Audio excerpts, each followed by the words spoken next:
Okay, so welcome back to English with Archie. Thanks very much for coming back and joining me. If you haven't watched one of my videos before, then I am Archie, so nice to meet you.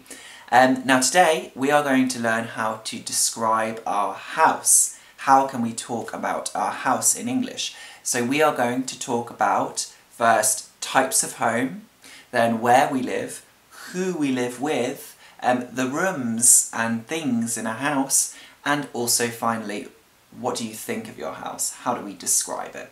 So that's what we're doing today. Let's get started. So first of all, let's look at the types of home. Now, you might live in a flat or an apartment. In British English, we usually say flat. And a flat or apartment is in an apartment building or an apartment block, as you can see in the picture. Now, alternatively, you might live in a house. Now, we have a few different types. So we have a terraced house, which has two other houses on either side connected, a semi-detached, which is connected just to one other house, or a detached house, which is on its own and is not connected to another house. So a detached house is usually more expensive. Now let's think, where is your house? So it can be in the city centre, it can be in the suburbs, or it can be outside of a city. It can be in the countryside, in the country. It can be in a town or in a village in the country. We can also say on the outskirts of, which means outside of, on the outskirts of London or on the outskirts of Manchester. And obviously, if we live in the country, we can live in a town or we can live in a village. Now, if this circle is London, then this would be the city centre. This would be the suburbs or on the outskirts of London. And this would be in the country, in a town or in a village. So the next part, who do you live with? Now, if you live in an apartment and you just rent a bedroom and then you share the kitchen, the living room and the bathroom, then we could say, I live with flatmates. I live with flatmates.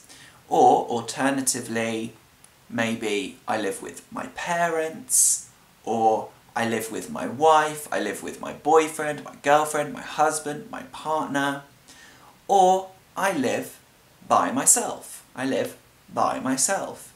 So notice that we use with when it's with another person, but if it's just us, then we say by myself. Now let's put that all together and try and make a couple sentences. So this is not where I live, I'm describing an imagined place. So I live in a 2-bedroom flat with my 2 flatmates on the outskirts of London. So this is what we could say. For example, can you think how you would describe where you live? So let's have a think about what's inside our home. So all of the rooms that we know, we have a bedroom, a living room, a dining room, a kitchen, a bathroom or a toilet.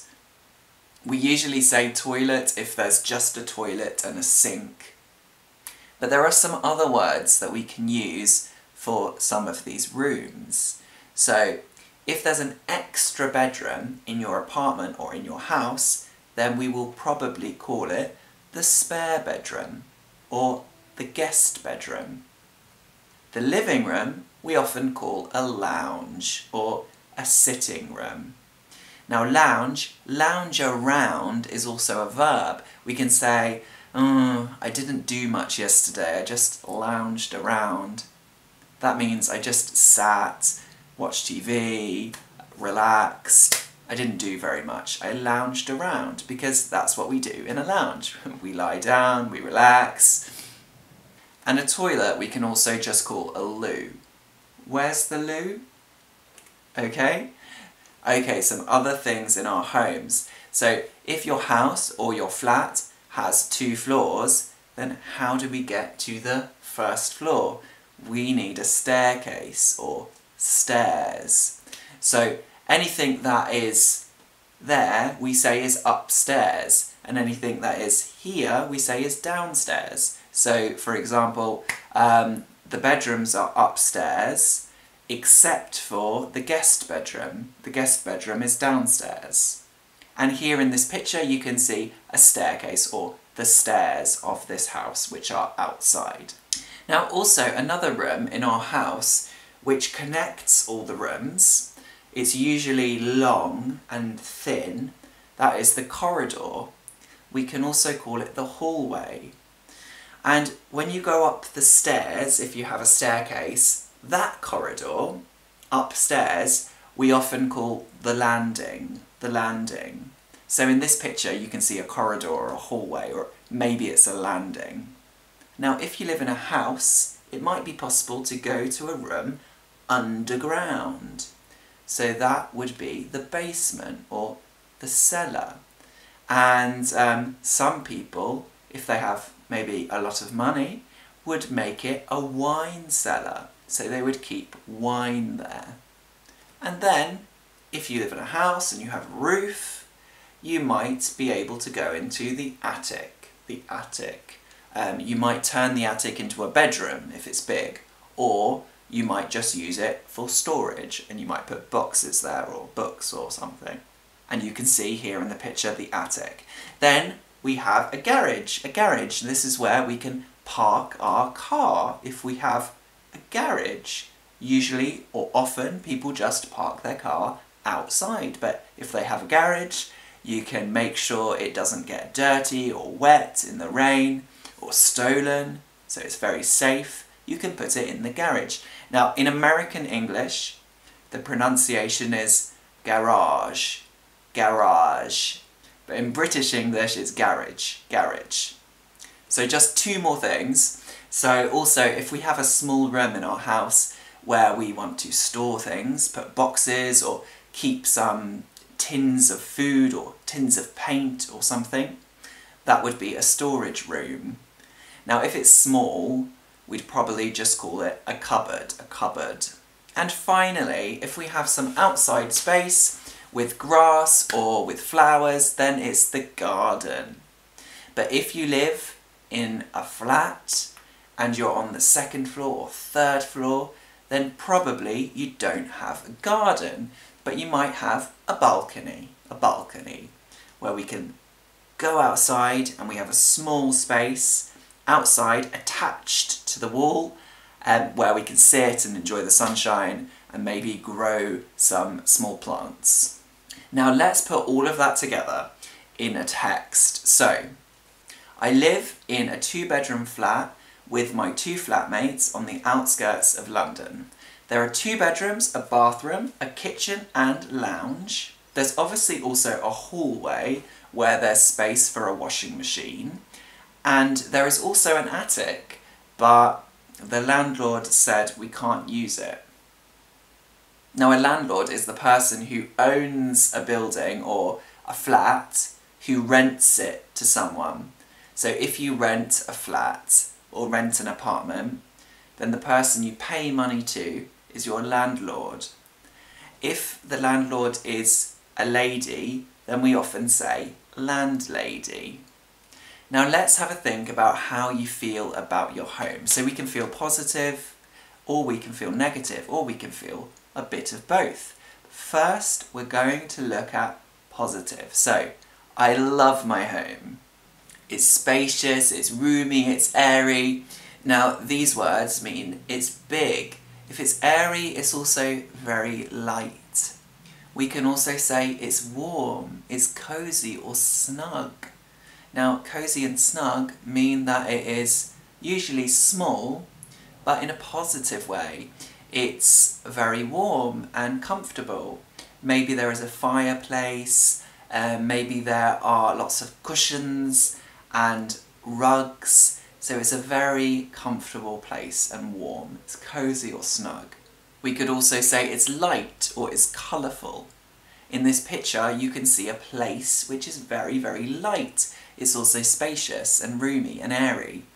If we say it's colourful, then we mean there are lots of beautiful bright colours. So the walls are painted pink, the sofa is green, the carpets are orange, that would be very colourful. Now notice that colourful without a U is the American spelling. We could also say it's quiet or it's peaceful if you can't hear much noise, or it's characterful or modern. If it's characterful, that means it's very unique, and usually we can see the history of the place. So if your flat or the building you live in or your house is 300 years old, then maybe you can see some history. Maybe there are big wooden beams, or there is something particular about the architectural style, or maybe there is a fireplace. These things make a home characterful. If a home or house is modern, then everything is very new. In this picture you can see a house which is very, very modern. Other positive adjectives we can use to describe a house are tasteful, minimalist, homely, elegant, luxurious. Here, this picture is very minimalist. This house is very minimalist. That means there are just a few pieces of furniture and they're very carefully chosen. This house is also very elegant. So elegant means that, again, there isn't too much stuff. Everything is very well chosen and carefully placed, and everything is generally quite expensive. In this picture you can see a place which is homely. If it's homely, you feel at home. We could also use this picture to describe snug or cosy.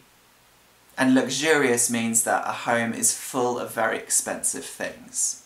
We also have welcoming and inviting, which are very similar to homely. They make you feel welcome. You want to go into that space and spend time there. Now let's have a look at some negative adjectives. What can we say? I hate my home.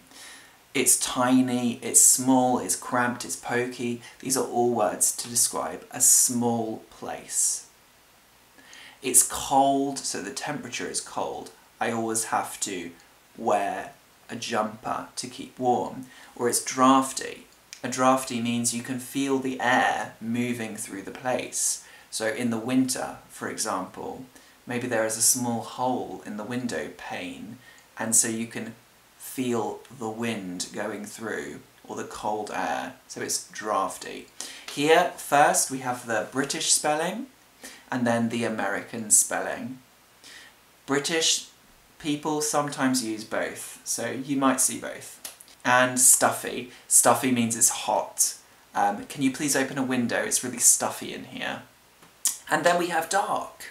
A place where there's not much light. It's very dark. Or gloomy. We also have dingy. Dingy means that it's dark and also maybe a little dirty.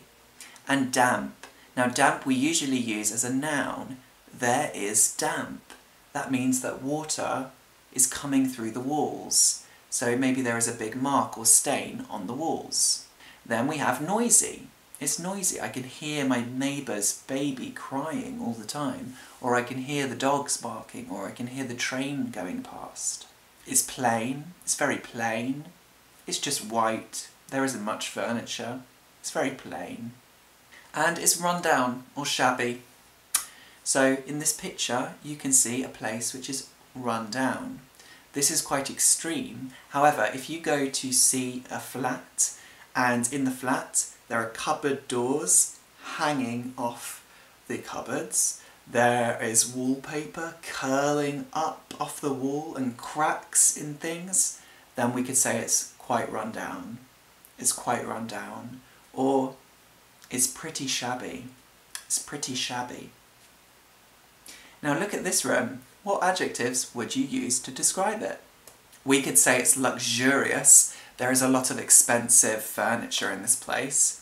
We could also say it's characterful because it's quite an old property and you can see there are some special doors and special markings on the wall which are part of the architectural style.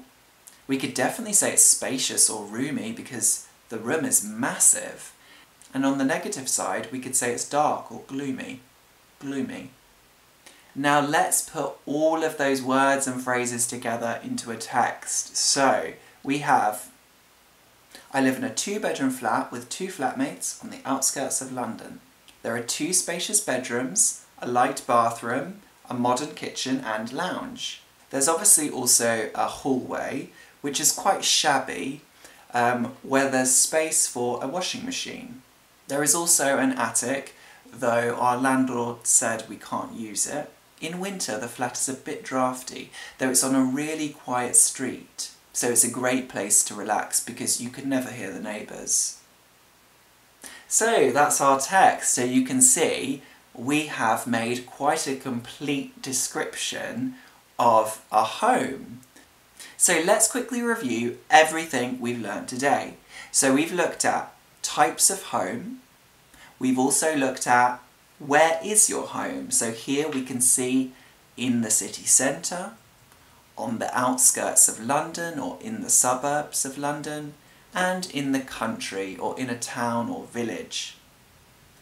Then we looked at what's in our home. So the classic names for rooms, plus some extra words that we could use to describe things in our homes.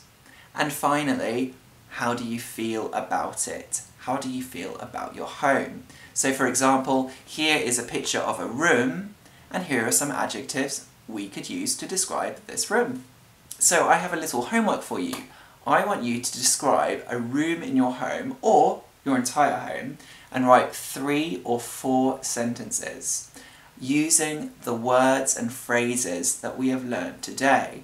Now you can write your sentences in the comments below, and I will try my best to read your sentences and get back to you about them. So I'm really, really excited to see what you write. Now that's the end of my video today, so thank you very, very much for joining me on English with Archie. If you found something useful in this video, then do let me know. You can always write in the comments, or you can contact me. My email is also in the description. So I hope you have a lovely morning, afternoon or evening, depending where you are, and I will see you next time on English with Archie. Bye!